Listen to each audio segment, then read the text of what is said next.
Assalamualaikum warahmatullahi wabarakatuh.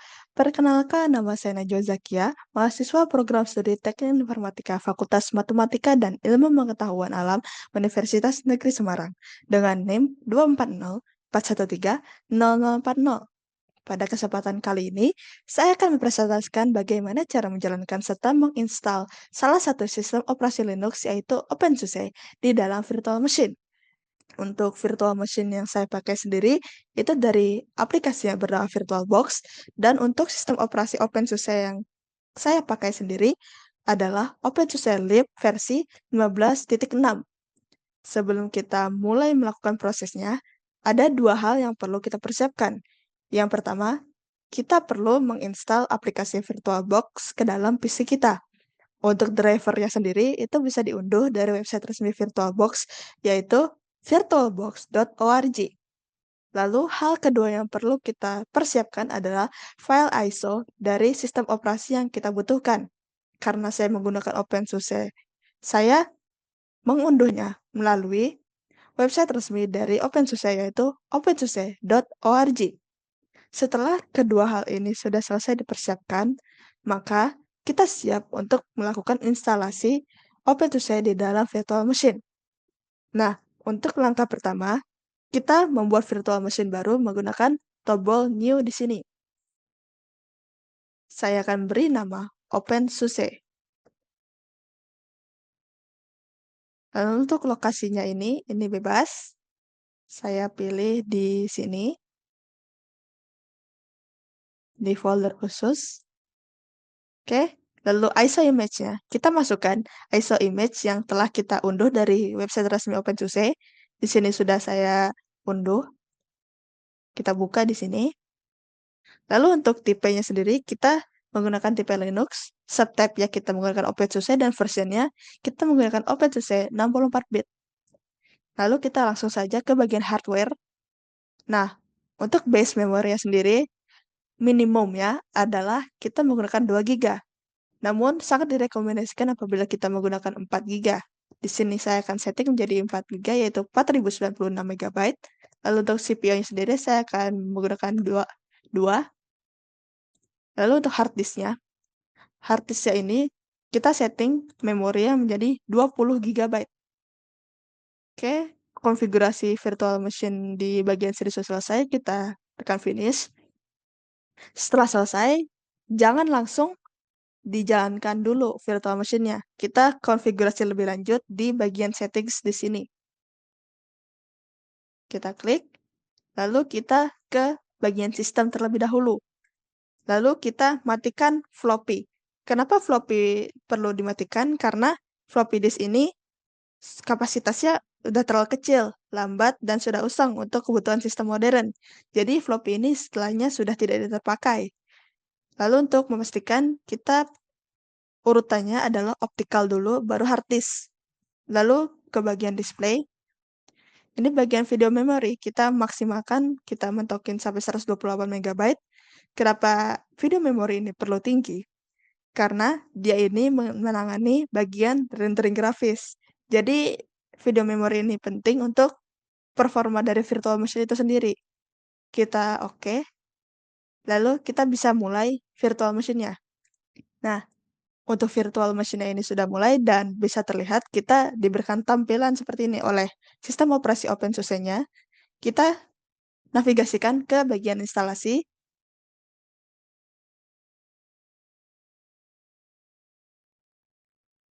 Lalu setelah menunggu beberapa saat, kita akan diberikan tampilan seperti ini oleh sistem operasi dari OpenSUSE, menandakan bahwa kita sudah bisa mulai mengkonfigurasi untuk instalasinya. Untuk langkah-langkah instalasinya sendiri itu sebenarnya cukup mudah. Kita hanya perlu mengikuti prosedur dari instalasi yang sudah disediakan oleh OpenSUSE. Seperti ini contohnya. Kita diminta untuk memilih bahasa dan keyboard layout dari sistem operasi yang akan kita gunakan. Di sini saya akan menggunakan default-nya yaitu American English. Kita next. Nah, di sini kita akan diberikan opsi untuk mengaktifkan online repositories atau tidak. Ini opsional. Bisa diaktifkan boleh, bisa tidak juga boleh. Dan kalaupun kita memilih tidak, ini bisa diaktifkan di di kemudian hari, di lain kali. Untuk sekarang saya akan matikan terlebih dahulu. Selain itu, kita juga akan diberikan opsi untuk sistem role dari sistem operasi yang akan kita gunakan. Di sini bisa dilihat ada KDE Plasma, No XFCE, lalu bisa menggunakan generic desktop atau hanya sebagai server. Di sini saya akan menggunakan yang paling atas yaitu KDE Plasma.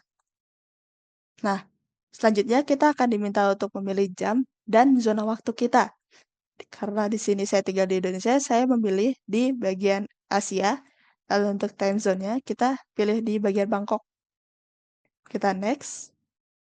Di sini kita juga ini sebenarnya bisa di-skip user creation-nya, namun di sini saya akan mencoba untuk membuat akun untuk OpenSUSE yang ada di dalam virtual machine ini.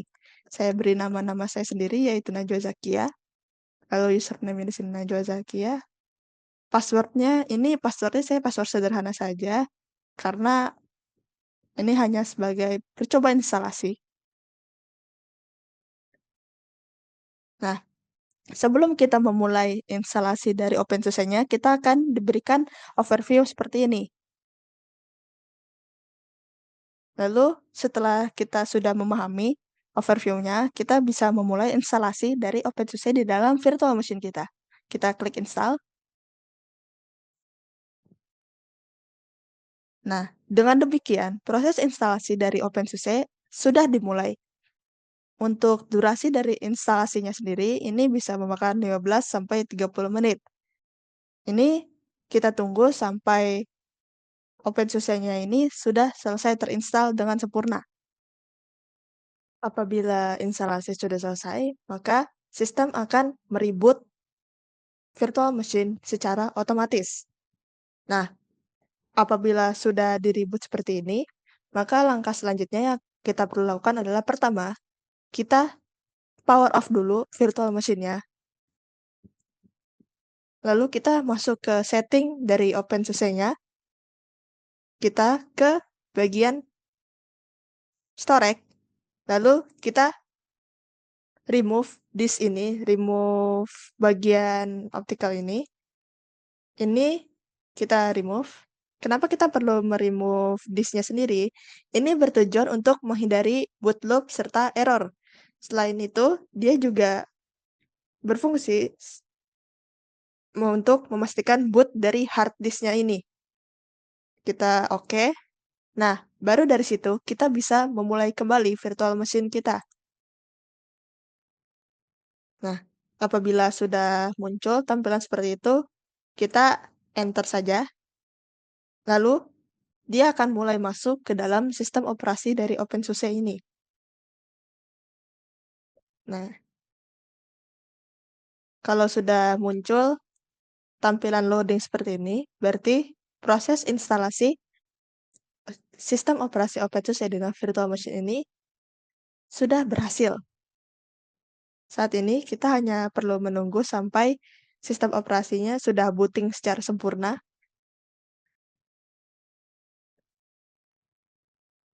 Nah, setelah beberapa saat, kita akan muncul ke bagian desktop dari sistem operasi dari OpenSUSE ini. Saya akan berikan full screen untuk kejelasan lebih lanjut.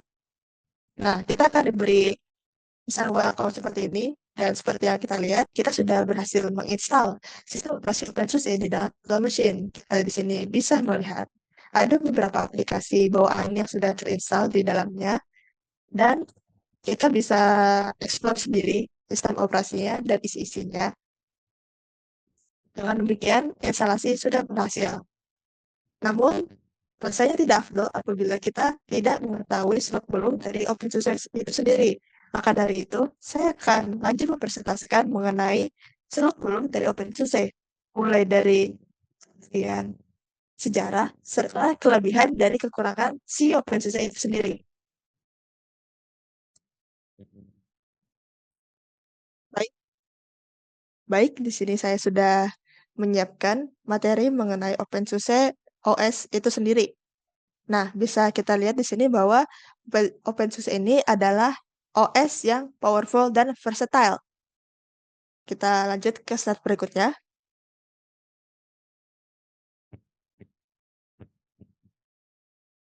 Baik, apa itu OpenSUSE? Jadi, dilansir dari Direktorat Pusat Teknologi Informasi Telkom University, OpenSUSE ini merupakan sistem operasi komputer berbasis Linux yang dikembangkan oleh komunitas open source dan disponsori oleh SUSE Linux GmbH dan beberapa perusahaan lainnya. OpenSUSE sendiri berfokus pada stabilitas, kemudahan penggunaan, dan kemampuan untuk digunakan pada berbagai macam tujuan, termasuk desktop, server, dan perangkat bergerak. Untuk jenis OpenSUSE sendiri, itu ada dua macam, yaitu lib yang barusan kita instalasi, lalu yang kedua adalah Tumbleweed. Nah, untuk lib sendiri, ini merupakan jenis OpenSUSE dengan distribusi stabil dan konservatif yang terus-menerus diperbarui, menggunakan kode sumber dari SUSE Linux Enterprise atau SLE. Olip ini adalah versi yang stabil dan dapat diandalkan yang umumnya digunakan untuk tujuan produksi. Lalu jenis yang kedua itu adalah Tumbleweed. Tumbleweed ini adalah distribusi yang paling baru dan up to date. Ini adalah versi rolling release yang berarti pengguna akan mendapatkan versi terbaru dari paket perangkat lunak tanpa perlu melakukan instalasi dari awal atau upgrade yang berlebihan. Namun kekurangan dari Tumbleweed sendiri ini adalah Tumbleweed ini dianggap lebih tidak stabil dan tidak dapat diandalkan jika dibandingkan dengan versi satunya, yaitu lib. Kita masuk ke sejarah perilisan OpenSUSE hingga sekarang. Jadi, pada mulanya pada tahun 1994, OpenSUSE pertama kali dirilis oleh Jerman SUSE Linux AG. Dan pada saat itu, sejak saat itu, OpenSUSE telah menjadi salah satu distribusi Linux yang paling populer. Lalu kemudian pada tahun 2003, Novell mengakuisisi SUSE Linux dan memulai pengembangan OpenSUSE secara terbuka dan konsisten, serta memperkenalkan model pengembangan yang berbasis komunitas. OpenSUSE ini memiliki banyak fitur dan alat yang kuat untuk keamanan dan manajemen jaringan, serta banyak opsi instalasi dan konfigurasi. Dan hingga saat ini, OpenSUSE terus dikembangkan dan dikelola oleh komunitas pengembang dan pengguna yang aktif, serta menjadi salah satu distribusi Linux yang paling populer dan stabil. Sama seperti OS yang lainnya, OpenSUSE ini memiliki kelebihan dan kekurangan. Kita mulai dari kelebihan terlebih dahulu, yaitu OpenSUSE memiliki reputasi sebagai salah satu distribusi Linux paling stabil dan andal. Hal ini membuat OpenSUSE menjadi pilihan yang baik untuk lingkungan produksi dan server. Lalu, OpenSUSE ini memiliki YAST. YAST sendiri ini merupakan alat konfigurasi sistem grafis yang canggih dan kuat. Nah, di dalam YAST ini, pengguna dapat mengelola paket, konfigurasi jaringan, dan bahkan konfigurasi server. Lalu yang ketiga, OpenSUSE memiliki komunitas yang besar dan aktif, yang kemudian ini juga berpengaruh kepada respons keresponsifan dari komunitas OpenSUSE ini sendiri. OpenSUSE ini komunitasnya siap membantu pengguna dengan masalah teknis dan pertanyaan pengguna.